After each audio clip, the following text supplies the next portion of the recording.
Hello everyone, আসসালামু আলাইকুম। কেমন আছেন সবাই? আজকের এই ভিডিওতে আমি বলে দেব আমার কোন হাতের সমস্যা আর কিভাবে এরকম হলো।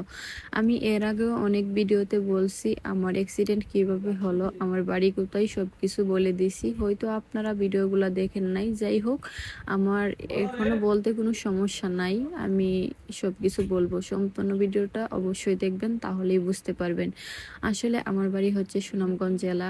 আর আমার বাম হাতে সমস্যা।